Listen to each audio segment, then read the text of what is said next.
आज हम लोग कक्षा 12वीं भौतिक विज्ञान का प्रश्न बैंक इकाई 4 अध्याय 6 विद्युत चुम्बकीय प्रेरण का अध्ययन करेंगे।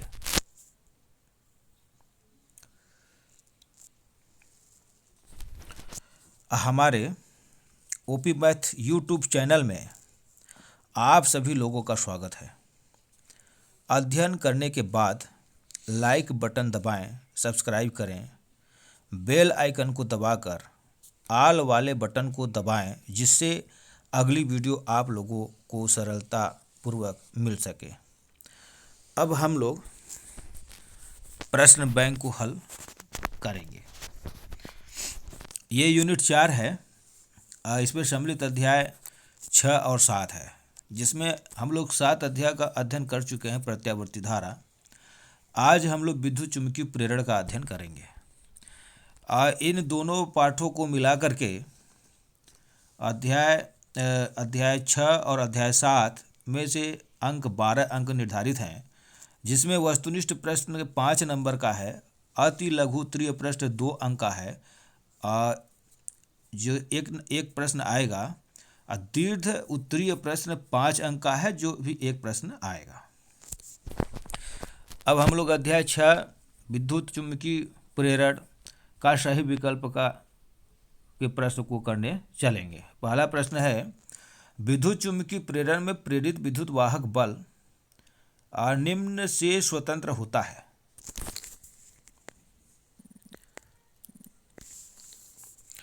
तो इसका उत्तर डी नंबर है, कुंडली का प्रतिरोध।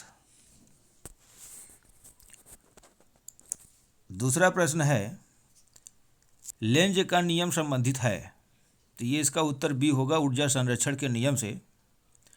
और तीसरा प्रश्न है, भ्रमण धाराओं का उपयोग किया जाता है। तो इसका उत्तर है डी नंबर, उपयुक्त सभी। यानी धारा मापी को रुद्धोल बनाने में, और चाल मापी में, और विद्युत ब्रेक में उपयुक्त सभी। इसका नोट्स का पीडीएफ भी हम आगे जा कर के दिए हैं, जो कि आपको मिल जाएगा। अगला प्रश्न है, प्रेरित धारा की दिशा ज्ञात की जाती है। तो लेंज के नियम से भी और फ्लेमिंग के दाएं हाथ के नियम से, दोनों से। यानी इसका उत्तर सी होगा। पांचवा प्रश्न है कि यदि समतल कुंडली में कैपिटल N फेरे हों तो उसका स्वप्रेरकत्व अनुक्रमानुपाती होता है। तो इसका उत्तर ए नंबर होगा, यानी स्क्वायर। अब रिक्त स्थान को पूर्ति करेंगे। इसमें पहला प्रश्न है, प्रेरित विद्युत वाहक बल चुंबकीय फ्लक्स में परिवर्तन के कारण उत्पन्न होता है। तो इसका उत्तर क्या होगा, चुंबकीय फ्लक्स। दूसरा प्रश्न है, भंवर धाराओं को कम करने के लिए ट्रांसफार्मर में के क्रोड बनाए जाते हैं। ये पटलित, इसका उत्तर होगा पटलित, ठीक है ना। तीसरा, किसी कुंडली में धारा परिवर्तन की दर इकाई होने पर उस कुंडली में उत्पन्न प्रेरित विद्युत वाहक बल का आंकिक मान ... बराबर होता है। तो इसका उत्तर होगा स्वप्रेरण। चौथा प्रश्न है, भंवर धाराओं के कारण विद्युत ऊर्जा का... तो इसका उत्तर हो जाएगा ऊष्मीय ऊर्जा के रूप में अपव्यय होता है। यानी इसका उत्तर क्या होगा, ऊष्मीय ऊर्जा। पांचवा प्रश्न है, एक कुंडली के अंदर लोहे का क्रोड रखने पर उसका स्वप्रेरकत्व... तो इसका उत्तर होगा बढ़ जाता है। छठवां प्रश्न है, चुंबकीय फ्लक्स में परिवर्तन की दर... तो ये ... के अनुक्रमानुपाती होता है। तो प्रेरित विद्युत वाहक बल के। और प्रिय छात्रों, ये यहाँ पे प्रश्न है, एक वाक्य में उत्तर दीजिए। तो इसका उत्तर हम कागज़ में लिख करके पीडीएफ बनाए हैं, जिसको अभी नीचे हम दिखाएंगे। जैसे स्वप्रेरकत्व का एसआई मात्रक। दूसरा, चुंबकीय फ्लक्स का एसआई मात्रक लिखिए। तीसरा, एक कुंडली की कुल लंबाई को अपरिवर्तित रखते हुए कुंडली में फेरों की संख्या दुगनी कर दी जाती है, तो उसका स्वप्रेरकत्व कितना गुना हो जाएगा। चौथा प्रश्न, विद्युत का जड़त्व किसे कहते हैं। पांचवा है कि दो प्रेरक कुंडलियों के स्वप्रेरकत्व L1 और L2 है, तो उन्हें श्रेणी क्रम में जोड़ने पर तुल्य प्रेरकत्व कितना होगा। और छठवां प्रश्न है, जब किसी विद्युत परिपथ को भंग किया जाता है तो उत्पन्न प्रेरित धारा की दिशा क्या होगी। तो ये सब का उत्तर ये यहाँ कागज में बना हुआ है, ये एक वाक्य में उत्तर दीजिए। जैसे स्वप्रेरित का ऐसा ही मात्रक लिखिए, जिसका उत्तर है हेनरी। और दूसरा प्रश्न है, चुंबकीय फ्लक्स का एसआई मात्रक लिखिए, जिसका उत्तर है वेबर। इसको हम लोग WB से भी प्रदर्शित करते हैं। और तीसरा प्रश्न है, एक कुंडली की कुल लंबाई को अपरिवर्तित रखते हुए कुंडली में फेरों की संख्या दुगनी कर दी जाती है तो उसका स्वप्रेरक कितना गुना हो जाएगा। तो इसको हम लगा करके आपको समझाए हैं, इसका उत्तर होगा 4 गुना। वैसे आपको लिखना है, सिर्फ 4 गुना है उत्तर लिखना है। और यहाँ से जैसे प्रश्न दिया है तो ये सूत्र इसका होता है L बराबर म्यू 0 N स्क्वायर A/L। अब इसमें यह कह रहा है कि जहाँ N नया मान क्या हो जाएगा 2N, तो N की जगह पर हम क्या कर दिए 2N रख दिए। तो 2N N की जगह हम 2N लिखिए तो ये क्या हो जाएगा 2 दूना 4 N स्क्वायर। इसको हम क्या करेंगे N नया वाले में N डैश ये जो है म्यू 0 और उसका वर्ग किए तो 4N स्क्वायर ये हो जाएगा।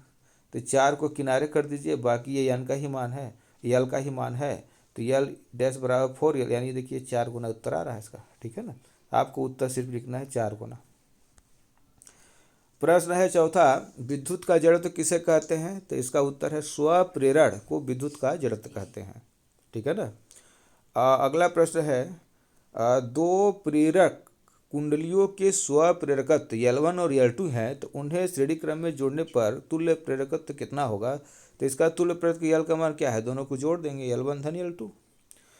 प्रश्न नंबर छठा है कि जब किसी विद्युत परिपथ को भंग किया जाता है तो उत्पन्न प्रेरित धारा की दिशा क्या होगी। तो इसका उत्तर है प्रेरित धारा मुख्य धारा की दिशा में ही प्रवाहित होती है। ठीक है ना। अब हम लोग यहाँ पे जो प्रश्न है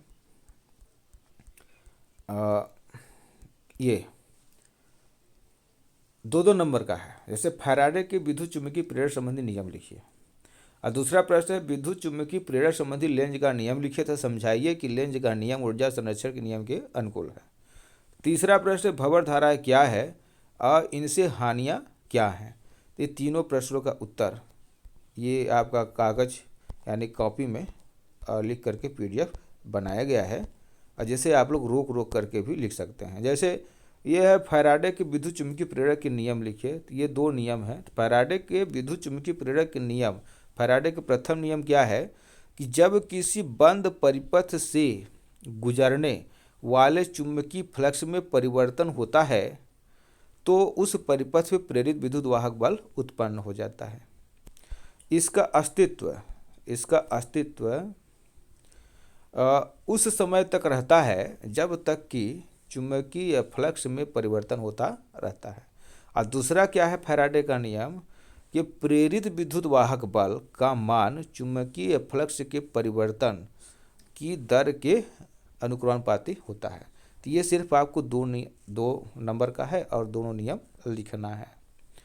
लेंज का नियम जो है, जो दूसरा प्रश्न उस पर दिया है, लेंज का नियम क्या है। तो यह लेंज के नियम जो है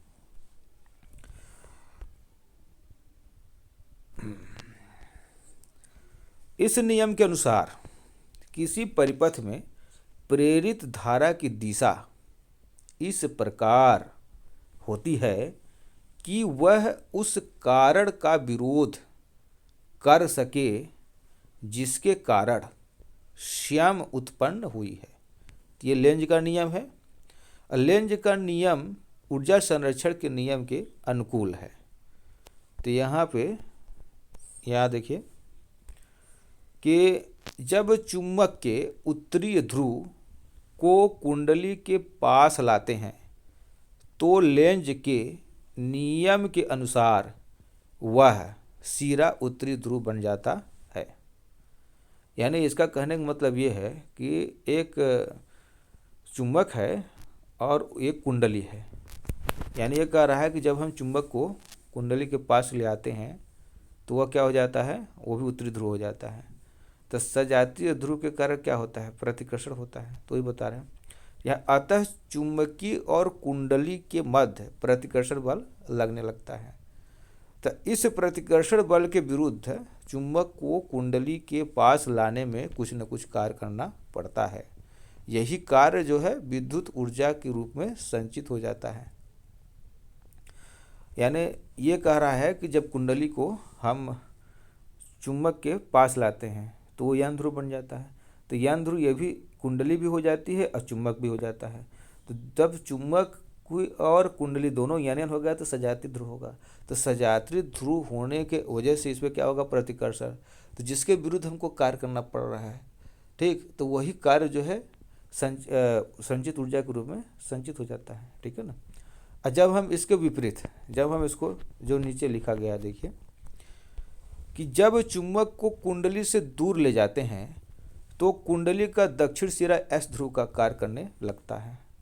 यानी कुंडली को जब अब हम चुंबक को पास नहीं ले जा रहे हैं, अब कुंडली को जो है चुंबक से दूर ले जा रहे हैं तो कुंडली क्या हो जा रही है, एस ध्रुव।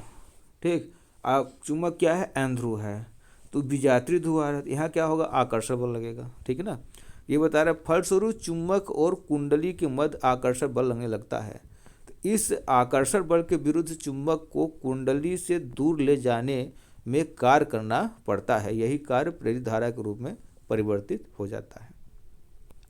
दोनों कंडीशन में, ठीक ना। तो इस प्रकार लेंज का नियम ऊर्जा संरक्षण के नियम के अनुकूल है। अगला प्रश्न है भंवर धाराएं क्या हैं और इसमें हानियां क्या हैं। प्रश्न बैंक में सिर्फ आपका यही प्रश्न है कि भंवर धारा क्या है, इनमें हानि क्या है। हम केवल भंवर धारा और हानि पर चर्चा करेंगे। ठीक है ना। तो ये भंवर धारा है। ठीक, भंवर धाराओं की खोज किसने किया था, फोको वैज्ञानिक ने किया था।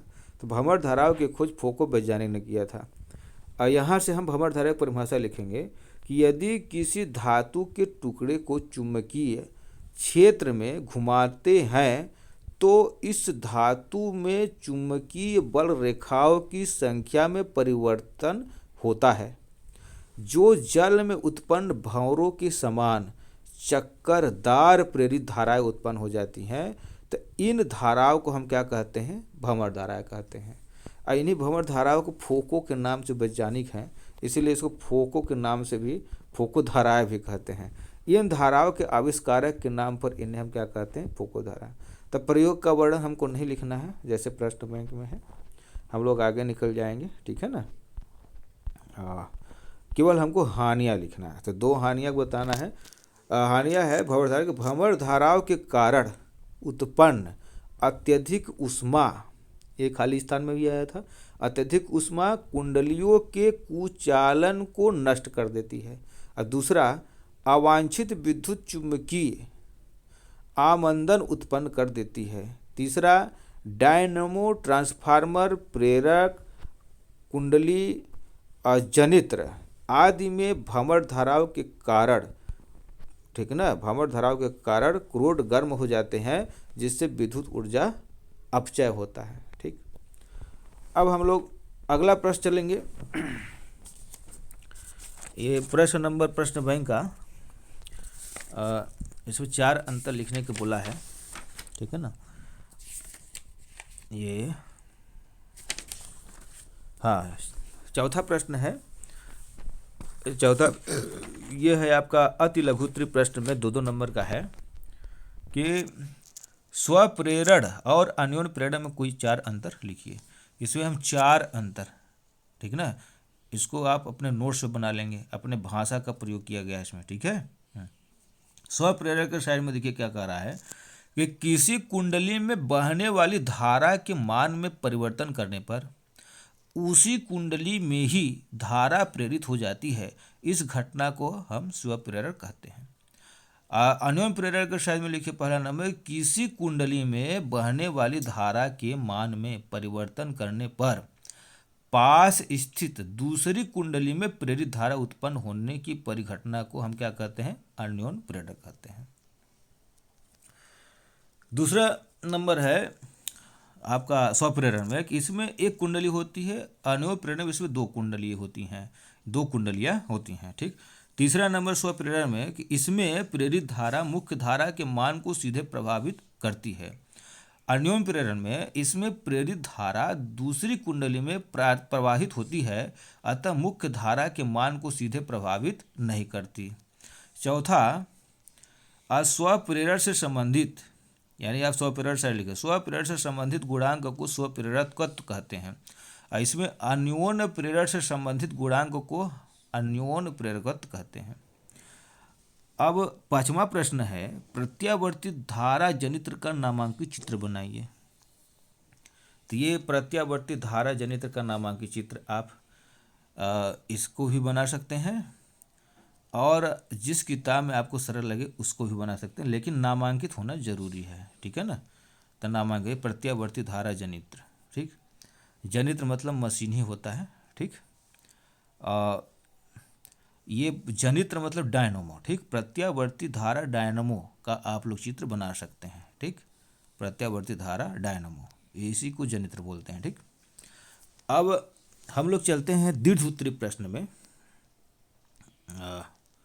दीर्घसूत्री प्रश्न में चलेंगे। स्वप्रेरकत्व क्या है, ठीक है ना। यहाँ प्रश्न परिभाषा नहीं बोल रहा है, यहाँ प्रश्न कह रहा है कि स्वप्रेरकत्व क्या है, ठीक। तो स्वप्रेरकत्व यहाँ परिभाषा नहीं देना है। इसमें यदि किसी कुंडली में आई धारा प्रवाहित करने पर उसमें बद्ध चुंबकीय फ्लक्स फाई हो तो तब फाई प्रोपोर्शनल आई। तो जैसे ही हम अनुक्रमानुपाती नियतांक हटाते हैं तो यहाँ पे यल एक नियतांक लग जाता है। इसी यल को हम क्या कहते हैं, स्वप्रेरकत्व कहते हैं। तो आपको परिभाषा नहीं लिखना है, आपको सिर्फ बताना है कि स्वप्रेरकत्व क्या है। आपके प्रश्न बैंक में स्वप्रेरकत्व क्या है, और उसी प्रश्न में लिखा है कि एक लंबी प्रणालिका के कारण स्वप्रेरकत्व का व्यंजक व्युत्पन्न कीजिए। तो इसी के आगे आपका प्रश्न है, ये प्रश्न है, ठीक है ना। इसको आपको लिखना है, ये आपको बना लेना है, चित्र बना लेना है। यल लंबाई का है, ये प्रणालिका है। और जैसे माना अपने भाषा का प्रयोग करेंगे, मान लो जहाँ लिखा वहाँ माना लिखेंगे। माना किसी प्रणालिका की लंबाई यल, त्रिज्या आर तथा उसकी प्रति एकांक लंबाई पर फेरों की संख्या स्मॉल एन है, तब प्रणालिका में कुल फेरों की संख्या एन बराबर स्मॉल एन और यल तथा उसके अनुप्रस्थ काट का क्षेत्रफल ए बराबर पाई आर स्क्वायर होगा। यदि प्रणालिका में आई धारा प्रवाहित हो रही हो तो प्रणालिका के केंद्र पर चुंबकीय क्षेत्र की तीव्रता बी बराबर μ0 ni। ये सूत्र है आपका जो पीछे पाठ में पढ़े थे। तो बी बराबर μ0 ni, जहाँ μ0 निर्वात की चुंबकशीलता है, ठीक।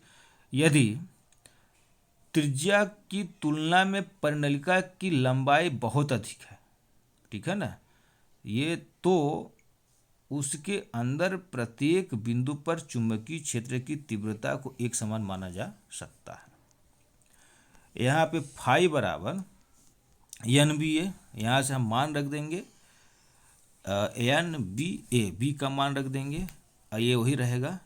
तो बी का मान एन आई है और एन का मान तो एन आई μ0 एन ए, यानी μ0 एन स्क्वायर एल आई ए। स्वप्रेरकत्व का परिभाषा से यल बराबर क्या होता है, फाई बटे आई। ये फाई बटे आई हम कर देंगे, तो फाई का मान रख देंगे μ0 एन स्क्वायर एल आई ए अब बटे आई, आई कट जाएगा तो ये क्या हो जाएगा μ0 एन बटे एल का होल स्क्वायर आई ए, एन बराबर एन एल, ठीक। तो एल बराबर μ0 एन स्क्वायर ए बटे एल। तो यदि प्रणालिका के अंदर क्रोड की चुंबकशीलता म्यू हो तो एल बराबर, जो म्यू हटा देंगे, यहाँ μ0 है तो हम म्यू लिख देंगे म्यू एन स्क्वायर ए बटे एल। अब इसी परिभाषा से हम इसका क्या निकाल देंगे, कारक। तो कारक हमारे प्रश्न में पूछा नहीं है, अगर आपको लिखना है तो लिख सकते हैं। तो जैसे यदि लंबी प्रणालिका के स्वप्रेरकीय व्यंजक है, ठीक है ना, आपको इतना निकालना है, आपको इतना लिखना है, ठीक। अगला प्रश्न है 5 नंबर का प्रश्न है। ये प्रश्न नंबर 2 है, दीर्घसूत्री प्रश्न। इसमें बोला है कि दो कुंडलियां P व S के स्वप्रेरकत्व क्रमशः L1 व L2 है। यदि इनके मध्य आदर्श फ्लक्स युग्मन है तो सिद्ध कीजिए कि इन कुंडलियों के मध्य अन्योन्य प्रेरकत्व M बराबर √L1 L2 है। तो यहाँ से L1 और L2 का मान पहले हम निकाल लेंगे। तो ये माना है कि एक परिनलिका में फेरों की संख्या N1 है। अब परिनलिका की लंबाई L है तथा इसका अनुप्रस्थ क्षेत्रफल A है। इसमें धारा I बहाने पर परिनलिका से संबंध चुंबकीय फ्लक्स फाई बराबर, ये सूत्र है, चुंबकीय क्षेत्र गुणित प्रभाव क्षेत्र पर। तो फाई बराबर μ0 Ni/L। N1 A जो क्षेत्रफल है क्या हो जाएगा N फर्स्ट A। परिनलिका का स्वप्रेरकत्व L1 बराबर φ1/I। तो ये इसका मान रख देंगे ये वाला, ठीक। तो μ0 N1 का स्क्वायर A/L, ये समीकरण 1 हो गया। L1 का मान निकालिए, इसी तरह L2 का मान निकालेंगे हम। अगर आपको ये नहीं बन रहा है तो आप डायरेक्ट इसको रट भी सकते हैं। L1 बराबर μ0 N1 स्क्वायर A/L। इसी तरह N2 जब करेंगे तो μ0 N1 की जगह पर आप N2 कर देंगे स्क्वायर A/L। तो चुपचाप इसको आप रट ले लेंगे। और आदर्श युग्मन की स्थिति में प्राथमिक परिनलिका P में धारा I बहाने से द्वितीयक परिनलिका S से संबद्ध चुंबकीय फ्लक्स φS बराबर μ0, कुल मिलाकर आपको M का मान निकालना है। तो अगर ये आपने को नहीं बन रहा है तो आप डायरेक्ट इसको M बराबर इसको आप बता देंगे μ0 N1 N2/L गुणित A। तो समीकरण 1 और 2 से √L1 L2 का जैसे ही मान हम रखेंगे तो ये आपका आ जाएगा μ0 N1 N2 A जो M के बराबर होगा। तो ये आपको सिद्ध करना था। प्रश्न नंबर 3 है कि ये लंबाई फेरों वाली द्वितीयक 1000 में फेरे हैं। इसके मध्य 2000 सेंटीमीटर वाली एक परिनलिका में 4 मीटर तथा व्यास 2 सेंटीमीटर परिनलिका लिपटी है। तो दोनों परिनलिकाओं के मध्य अन्योन्य प्रेरकत्व का मान ज्ञात कीजिए। यहाँ पे L बराबर 2 मीटर है, D बराबर 4 सेंटीमीटर। ये 4 सेंटीमीटर को हमको मीटर में कन्वर्ट कर लिए हैं। ये पहले R बराबर है, यहाँ से D से ये जो व्यास है यहाँ हम त्रिज्या निकालेंगे। R बराबर क्या होता है D/2, 4/2। ये सेंटीमीटर में है तो इसको हम किस में कन्वर्ट कर दिए मीटर में। मीटर में कन्वर्ट करने के लिए 10⁻² मीटर का गुणा कर देंगे तो ये हो जाएगा।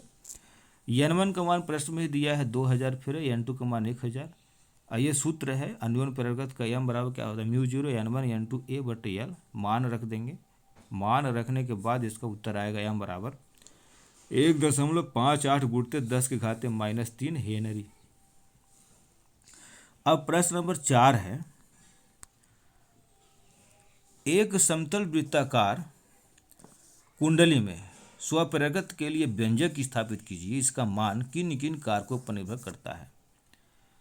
तो ये माना यहाँ अपने भाषा का प्रयोग करेंगे, माना कि लिखेंगे। माना कि एक समतल वृत्तीय कुंडली को त्रिज्या R तथा उसमें फेरों की संख्या n है। यदि उसमें विद्युत धारा I प्रवाहित हो तो उसके केंद्र पर चुंबकीय क्षेत्र की तीव्रता B बराबर, आपको इसको याद करना है μ0 Ni/2R। उसकी दिशा कुंडली के तल के लंबवत होती है। अब यदि मान लिया जाए कि चुंबकीय क्षेत्र की तीव्रता कुंडली के संपूर्ण तल के एक समान है तो वृत्तीय कुंडली से बद्ध चुंबकीय फ्लक्स फाई बराबर NBA। यहाँ हम मान रख देंगे किसका, ये B का मान जो निकला है यहाँ पे B का μ0 Ni/2R, ठीक। तो फाई बराबर NBA। जैसे इसका मान रखेंगे क्या होगा μ0 πN² RI/2। हम जानते हैं फाई बराबर क्या होता है LI। तो फाई का मान यहाँ भी निकला है, फाई का मान यहाँ भी निकला है, दोनों को बराबर कर देंगे। तो LI बराबर ये फाई यहाँ भी है, फाई यहाँ भी, तो पाई LI बराबर μ0 πN² RL/2। I कट जाएगा और L बराबर क्या हो जाएगा μ0 πN² R/2। यदि कुंडली में वायु व निर्वात के स्थान पर म्यू निरपेक्ष चुंबकशीलता का कोई माध्यम हो तो कुंडली का स्वप्रेरकत्व L बराबर, यहाँ पे μ0 हम क्या लिख देंगे म्यू, पाई वही रहेगा, N² R वही रहेगा /2। यही अभिष्ट व्यंजक है। हम इसी फार्मूला से कारक निकालते हैं, ठीक है ना। ये कारक है पहला, माध्यम की निरपेक्ष चुंबकशीलता, यानी म्यू के क्या बोलते हैं, एल प्रोपोर्शनल म्यू, माध्यम की निरपेक्ष चुंबकशीलता। दूसरा है यन है, एल प्रोपोर्शनल यल, यन क्या है, तार के फेरों की संख्या, एल प्रोपोर्शनल आर, तो ये क्या है, आर कुंडली की त्रिज्या है, तो एल प्रोपोर्शनल आर, तो ये आपका ठीक। अगला प्रश्न है पांचवा प्रश्न। पांचवा प्रश्न बोला है कि गतिक विद्युत वाहक बल किसे कहते हैं, इसके लिए व्यंजक स्थापित कीजिए। तो आपको परिभाषा सिर्फ लिखना है गतिक विद्युत वाहक बल का। तो आप यहाँ से लिखेंगे ये वाला केवल परिभाषा, किसी सीधे चालक को एक चुंबकीय क्षेत्र में चलाने पर उसके सिरों के बीच उत्पन्न प्रेरित विद्युत वाहक बल को गतिक विद्युत वाहक बल कहते हैं। और इसका व्यंजक जो है गणित वाला, तो ये आप यहाँ से कर लेंगे, ठीक है ना। माना, यहाँ अपने भाषा प्रयोग करें, माना कि एल लंबाई का एक चालक PQ है जो कागज के तल के लंबवत नीचे की ओर कार्यरत, एक समान चुंबकीय क्षेत्र B वेक्टर में उसके लंबवत वेग V वेक्टर से बाईं ओर गतिमान है। माना कि यह चालक U आकार के अन्य चालक की भुजाओं को स्पर्श करता हुआ स्वतंत्र रूप से गति करता है तथा घर्षण के कारण किसी भी प्रकार की ऊर्जा का क्षय नहीं होता। तो ये आपका चित्र बना है। माना कि चालक PQ किसी क्षण इस बाल टिप पर बंद लूप PQRS बनाता है। तो यहाँ पे देखिए ये PQRS है, PQRS, ठीक है ना। ऐसा प्रश्न आप कक्षा 11 में भी पढ़े थे, ठीक। ये चित्र बना लेंगे। चित्र बनाए के बाद देखिए फाई बराबर क्या होता है BA, जहाँ A क्या है, A क्षेत्रफल है। क्षेत्रफल का सूत्र क्या होता है, लंबाई गुणे चौड़ाई गुणे ऊंचाई। तो ये लंबाई और x को हम A बराबर क्या होगा, LX कर देंगे, ठीक है ना, जहाँ A। तो ये क्या हो जाएगा आपका, ये फाई बराबर BLX, जहाँ BA था A की जगह पर हम क्या कर दिए, LX कर दिए, ठीक। तो ये LX लूप PQRS का क्षेत्रफल है। चूँकि समय के साथ x के मान में परिवर्तन होता है तो बंद लूप PQRS के क्षेत्रफल के फलस्वरूप इससे बद्ध चुंबकीय फ्लक्स में परिवर्तन होगा, अतः इसमें प्रेरित विद्युत वाहक बल उत्पन्न हो जाएगा। तो फैराडे के विद्युत चुंबकीय प्रेरण के नियमानुसार प्रेरित विद्युत वाहक बल वैसे E बोलते हैं इसको, ठीक। E बराबर माइनस d∅B/dt, समीकरण A के मान रखने पर E बराबर माइनस d/dt, ∅B का मान क्या है BLX, इसका हम अवकलन कर देंगे, माइनस BL dx/dt, dx/dt किसका है, वेग का। तो ये E बराबर BLV, जहाँ dx/dt माइनस B ऋणात्मक चिन्ह इस बात का द्योतक है कि V की दिशा x के घटने की दिशा में है। ये आपका व्यंजक, आप लोग चित्र, ये PDF को रोक करके आप लोग नोट्स बना सकते हैं, अपने भाषा का प्रयोग कर सकते हैं। आज का ये टॉपिक ख़त्म हो गया, ठीक है ना। और सब्सक्राइब करना ज़रूरी है, सब्सक्राइब कर लेंगे तो अगला वीडियो आपको आसानी से प्राप्त हो जाएगा। और लाइक ज़रूर करें। आज का टॉपिक के लिए धन्यवाद।